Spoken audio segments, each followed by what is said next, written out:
Record. Bueno, ¿dónde quedamos? Habíamos encontrado las constantes de nuestro modelo matemático del motor. Armamos las tres funciones de transferencia, la que conocimos la clase pasada y las que vimos esta clase que se podían armar, que eran una función de transferencia de primer orden y una constante. ¿Ok? Después de hacer eso, tomamos estos tres modelos y dijimos, bueno, le vamos a poner un escalón a la entrada y vamos a evaluar cómo es su salida para poder compararlos. Y acá vemos que reducir el sistema de un sistema de segundo orden a uno de primer orden no implica un gran cambio en la respuesta temporal. No implica un gran cambio en el transitorio, la verdad. Pasar de esto a una constante, bueno, obviamente ya sí. Ahora, entonces, ¿cuándo elegimos cómo modelar al motor? Perdón, profe, una Sí, pregunta. Esta, decime. bueno, esta es la respuesta a un escalón de 1 voltio. Sí. ¿La respuesta 24 voltios sería una diferencia solamente en amplitud o también en el tiempo? Mira, la razón la vas a conocer más adelante, pero va a ser solamente en amplitud. Solamente en Gracias. amplitud, Ujú. ¿sí? Y no en el tiempo. Solo en amplitud. Porque mira, a ver. La respuesta que estamos viendo acá, esto que estamos viendo acá, ¿qué es? Es lo mismo que agarrar, por ejemplo, esta función de transferencia. Vamos al caso más simple primero. Es lo mismo que agarrar esta relación que tenemos acá y decir, bueno, V vale 1, lo pongo acá, ¿sí? Y hago la antitransformada de esto para encontrar omega de t.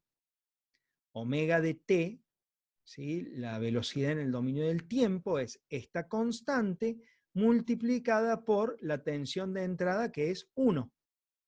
Es por eso que te encontrás con este valor acá. Si esta constante en vez de ser 1 fuera 24, tendríamos omega de t igual a 0.06613 por 24. Por lo tanto, esto se iría para arriba. ¿A cuánto? A 1.47 radianes por segundo. Si hacemos la misma prueba con esta otra representación, para omega de t, lo que hacemos es la antitransformada de esta función de transferencia multiplicada por un escalón de amplitud 1.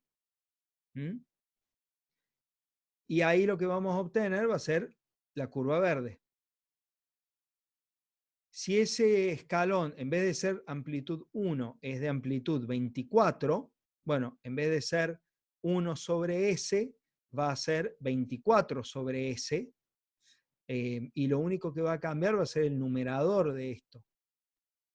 Así que no te va a provocar ningún cambio en el tiempo de establecimiento. En lo único que va a modificar va a ser en la amplitud. Volviendo entonces al tema, espero haber sido claro.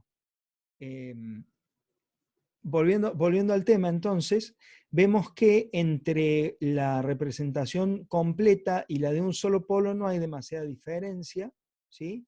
Por esto de, acá está bien claro el concepto de dominancia. La respuesta temporal del motor es dominada por la constante de tiempo más grande o por el polo más cercano al origen. Dije algo que ustedes no conocen, que es el concepto de constante de tiempo. No se preocupen, lo vamos a estudiar la clase que viene, me he adelantado un poco.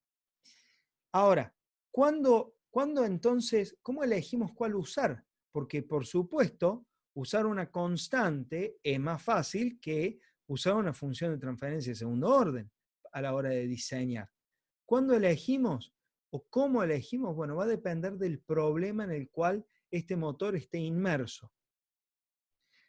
Supongamos que el motor está acoplado a una planta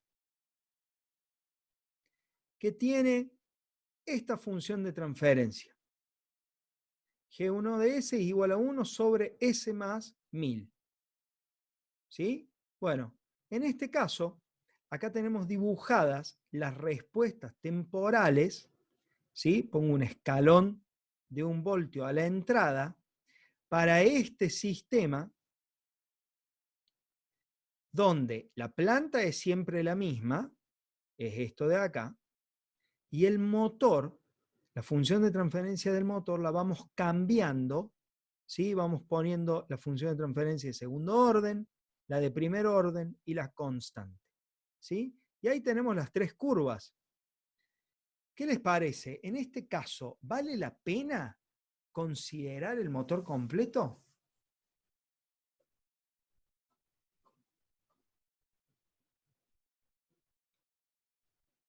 No, no vale la pena. Fíjense que las respuestas temporales de las 3 funciones de transferencia son iguales. Así que acá da lo mismo hacer el esfuerzo supremo usando la función de Ya no se transferencia. veía la tercera línea, veíamos dos nomás. Es que están superpuestas. No las ves porque son Está, tan iguales que están las 3 una arriba de la otra. Eso indica que no hace falta en este caso hacer todo el esfuerzo. Vamos a ver otro caso. Ahora, G2 de S, otra planta, es 1 sobre S más 1 por 10 a la 4. Ah, y en este caso, ¿qué pasó? Y acá ya sí empieza a haber diferencias. Fíjense, la línea roja, la respuesta roja, es la que considera que el motor es una constante, es solamente una ganancia. Y es esta que tenemos acá. Y las O líneas... sea que Sí, a medida que la función de transferencia tenga los polos más cerca del origen, necesitas más detalle en la otra, en la respuesta temporal. al revés, a medida que esta función de transferencia tiene los polos más alejados. Sí, más alejado, más alejado. Más Leí alejados, un E a la ¿no? -4, pero Esta es 1000, esta es 10.000. Acá, ¿qué no sé pasa? por qué te lo traté E a la -4, dije, me fui a Listo, miniatura. bárbaro. ¿Qué pasa acá? La función de transferencia de la planta ahora tiene su polo cerca de los polos del motor. Entonces ahí el efecto de los polos del motor se empieza a notar, por lo menos de la parte mecánica. Fíjense, si consideramos que el motor es solamente una constante, que no agrega nada al tiempo, o sea, el motor para nosotros es esto, ¿qué ocurre? Que la respuesta temporal de nuestro sistema es más rápida, se establece un poco antes que si consideramos al motor como un sistema de primero o de segundo orden. Entonces acá ya sí empezamos a cometer un error que se hace más notable, ¿m? Y donde tendremos que usar nuestro criterio como ingeniero para ver qué pesa más. Si arrastrar una función de transferencia que puede ser de primero o de segundo orden frente a una constante, o el error que podamos cometer acá, considerando que este motor es solamente una constante. Pero lo importante es ver que acá ya sí el efecto de achicar o de simplificar una parte del sistema empieza a tener efecto en la respuesta global. ¿Ok? Y claro, hay que tener en cuenta que esta simplificación la hacemos dentro de la computadora, ¿no? En la vida real, el motor tiene todo. ¿Mm?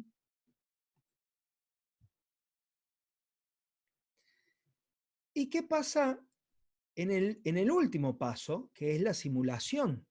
Ustedes saben que yo ya les comenté que tradicionalmente la materia o los sistemas de control se estudian hasta el diseño del controlador. Eso es lo que se venía haciendo siempre. Pero en la práctica, uno diseña el controlador y antes de implementarlo, antes de escribir el código que lo ejecuta, que lo sintetiza, simulamos. ¿Por qué? Porque la simulación nos da una idea económica, es una forma económica de tener una idea de si el sistema va a estar funcionando, va a funcionar bien o no. Y acá pasa al revés. Vieron que para el modelado yo les dije, bueno, vamos a linealizar, vamos a tratar de simplificar, de no llenar de cosas que no sirven para nada o que no aportan mucho. ¿Por qué? Porque el esfuerzo del diseño lo hacemos nosotros con esto. Y para la simulación, no. En la simulación numérica, la que hace el esfuerzo es la computadora. Entonces, para la simulación vamos a tratar de incluir todos los componentes que conozcamos con el mayor grado de detalle posible. Es decir, vamos a tratar de hacer que la simulación sea lo más parecida a la realidad posible. Nos vamos al otro extremo, incluso considerando efectos no lineales, incluso considerando las no linealidades. Tratamos de tener una imagen, el modelo de simulación, digamos, tiene que ser lo más preciso, exacto y correcto que se pueda. Veamos un ejemplo. Acá tenemos la función de transferencia del motor, ¿sí?, de DC, modelado linealmente, y la función de transferencia completa. ¿Sí? Yo puse acá, cuando hice la simulación, los valores de J, de B, las constantes que encontramos. Ahora, hay una limitación, una no linealidad muy clara en un motor de corriente continua. Este motor era de 24 voltios. ¿Sí? ¿Le puedo poner 1000 voltios?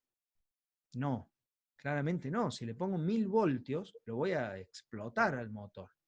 Además, seguramente no voy a haber comprado, cuando compré el motor, no compré un driver de 1000 voltios. Compré un driver de 24 voltios que va acorde al motor con el que estoy trabajando.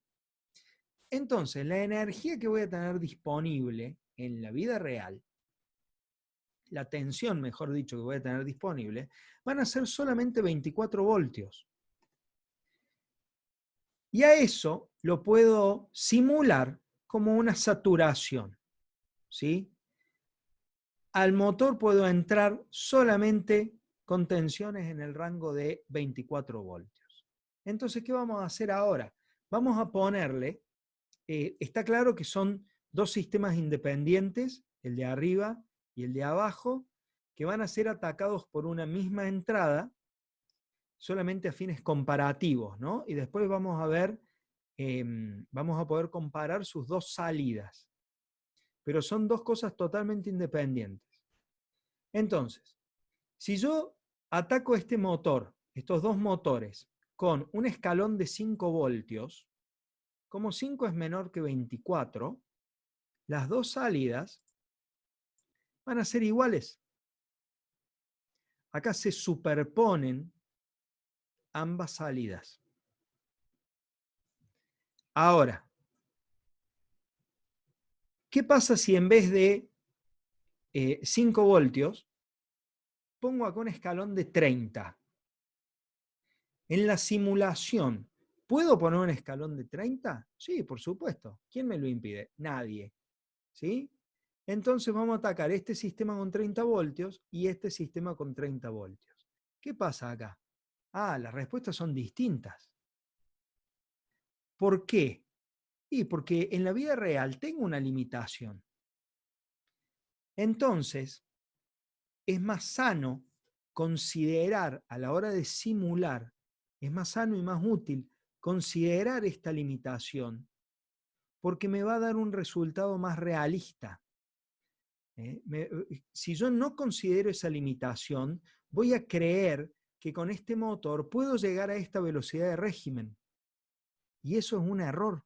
No puedo llegar a esa velocidad de régimen. Esta es la máxima velocidad de régimen a la cual puedo llegar, que era 1.47, la velocidad nominal, ¿se acuerdan? Sí. Un par de filminas más atrás, bueno, 1.47, ahí está. Esto, que debe ser 1.75 más o menos, o por ahí, no se condice con la realidad. Esta simulación me dice tu motor llega a 1.75 o 1.8 radianes por segundo. Y la realidad es otra. Entonces, como resumen, y ya para ir cerrando, al momento de diseñar el sistema de control, se debe considerar un modelo matemático lineal donde se equilibre el detalle con la simplicidad, buscando evitar que el diseño del controlador sea demasiado engorroso. A la hora de simular, por el contrario, deben ser incluidos todos los detalles que se conozcan del sistema, incluidas las no linealidades. ¿Por qué? Porque el esfuerzo ahora lo hace la PC. La simulación debe servir para tener un panorama más acabado de cómo funcionará el sistema una vez implementado. Y ustedes me pueden decir, bueno, profe, pero a mí no se me va a ocurrir meterle a este motor más de 24 voltios. Pero no no. siempre sos el usuario. No solo eso, sino que a vos así como está, ahora la cosa no. Pero puede ocurrir que esto forme parte de un sistema de control a lazo cerrado, donde vos no tengas disponible esta señal, donde uno no tenga disponible esta señal. A ver. Claro, donde no puede asegurarse que van a ser 24 volts lo que van a entrar. Exactamente. Donde uno no puede asegurarse que van a ser 24 voltios los que van a entrar. Déjenme buscar una filmina para ver si podemos hacer esto más claro.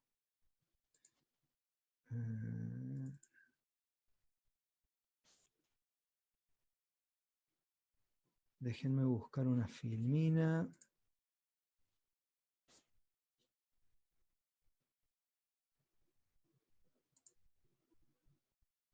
Además tenés razones externas, como no sé, un pico de tensión que te reviente algo antes, Bueno, te pero debe eso saltar. pero eso sería más raro. Eso la verdad que sería más raro. Y ese tipo de cuestiones ya nosotros no las vamos a considerar, ¿sí? Porque ahí ya no hace a los sistemas lineales e invariantes en el tiempo. Pero miren qué puede pasar. Supongamos que estamos trabajando con un sistema de lazo cerrado. Vamos primero al lazo abierto. Si la función de transferencia de mi motor es esta que tenemos acá,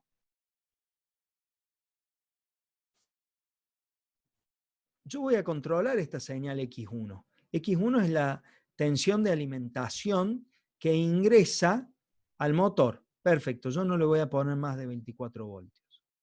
Pero si ahora trabajamos a lazo cerrado, y esta de acá es la función de transferencia del motor, acá tengo como salida la velocidad, la mido a la velocidad y la comparo con una velocidad de referencia. Esta señal de acá, que es la entrada al motor, es una tensión que ahora yo no manejo por completo, que va a depender de la diferencia entre la referencia y la salida del sistema. Y es más, normalmente nosotros vamos a poner acá otra función de transferencia. ¿Sí? Acá vamos a poner una función de transferencia que va a ser justamente nuestro controlador. O sea,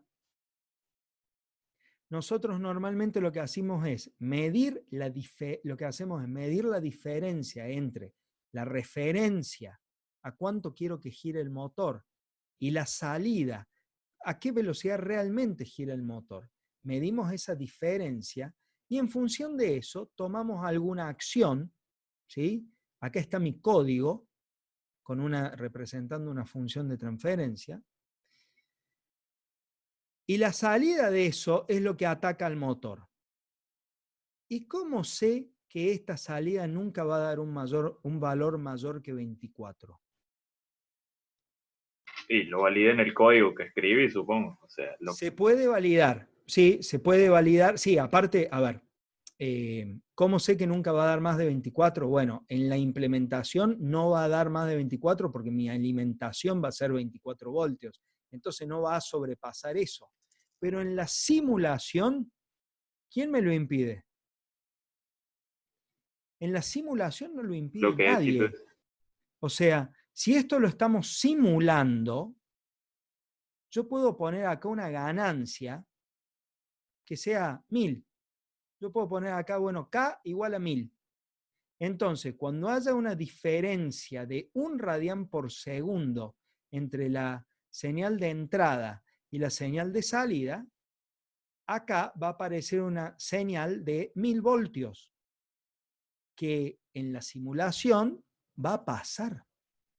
Porque si yo simulo el sistema como un sistema lineal y no considero esa limitación, va a pasar. Yo le puedo poner 1000 voltios acá y no pasa nada. La simulación, digamos, no me va a dar ninguna alerta, ningún aviso. Ahora, si yo considero esa limitación y pongo una saturación en la tensión de alimentación, ¿qué pasa? Esto puede dar como número 1000 voltios, pero acá van a entrar solamente 24 y en la simulación yo me voy a dar cuenta a la salida que hay algo que no está bien. ¿Por qué? Y porque el resultado que obtenga no va a ser igual al que espero. Este tema, con un poco más de profundidad, lo vamos a seguir analizando de acá a varias clases cuando empecemos a hacer diseño de controladores, ¿sí? Cuando estemos más avanzados, cuando tengamos un poco más de conocimiento teórico, y van a ver que es realmente un tema a considerar. Bueno, por hoy hemos terminado. No sé si alguien tiene Chao, profe. Buen día. alguna pregunta. Chao, Buenas listo, noches. ya se fueron. Bueno, no sé si alguien tiene alguna pregunta.